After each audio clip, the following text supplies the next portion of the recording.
Microtransactions are our fault. Yeah, I know what I'm saying is going to piss a lot of people off.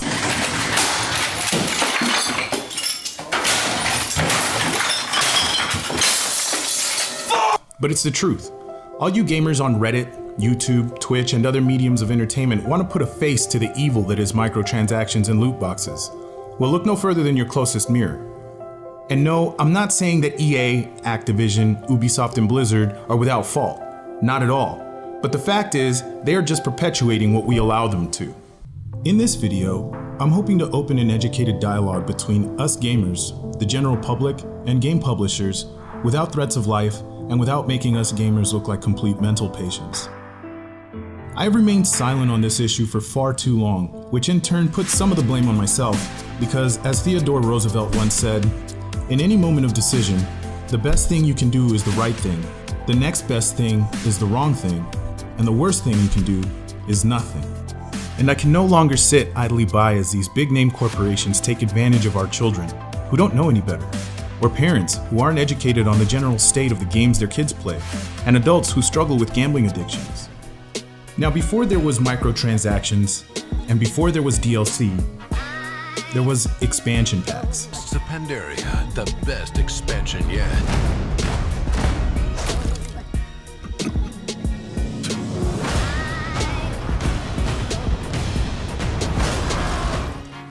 An expansion pack was considered to be an addition to an RPG or tabletop or video game in general.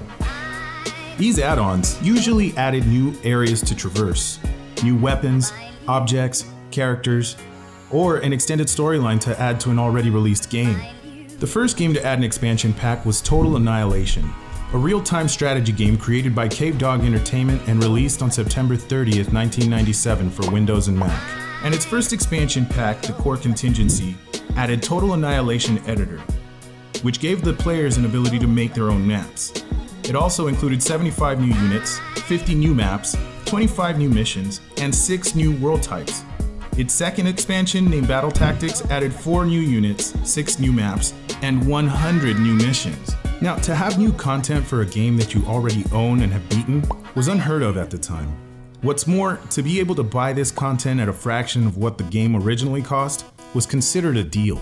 Now you might be wondering why I'm bringing up a game that's 2 decades old. What's the connection? Well, I bring it up because it was this expansion pack that opened our minds to digital distribution. And as the internet connections rose, so too did the abundance of expansion packs for many other titles as well as genres of games.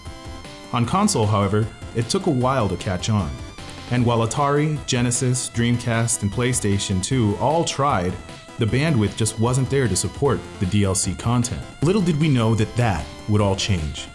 It was the Sega Dreamcast that first tried to offer DLC for a game called Phantasy Star Online. And while connections were sluggish at best, this feature was impressive at the time.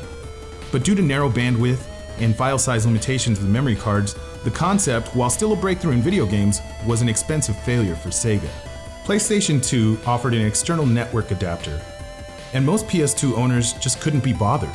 It wasn't until Microsoft jumped right into the console pool and quickly began to swim circles around its competition with the advent of the original Xbox. You may have been wondering what this draped device was here. This is the Xbox. And so, for the first time, let me now unveil Xbox. With the creation of Xbox Live, many of the titles that offered online support offered DLC like Splinter Cell, Halo 2, and Ninja Gaiden, to name a few. The difference between then and now is that an alarming amount of the DLC of that era was free. Yeah, that's right. I said free. Think about that. Really let it sink in. DLC became synonymous with free game additions to enhance your gameplay and increase replayability. And with games costing $50 and up, we as a gaming community were adamant about getting our money's worth. The introduction of the Xbox 360, however, would be the console that would dip its toe on the deep end of the malfeasance we now call microtransactions, offering DLC like new maps for Halo 3 at about $2 to $5 a piece. And I am just as guilty as you are because I bought it. Now we're living in a world that no longer considers DLC extra content for a completed game, but rather incomplete game content to be added at a later date. or content that's already been in the game but locked behind a paywall. These types of business practices are unacceptable. And it's up to us, the gamers, to scream with our wallets that we're no longer going to take it anymore.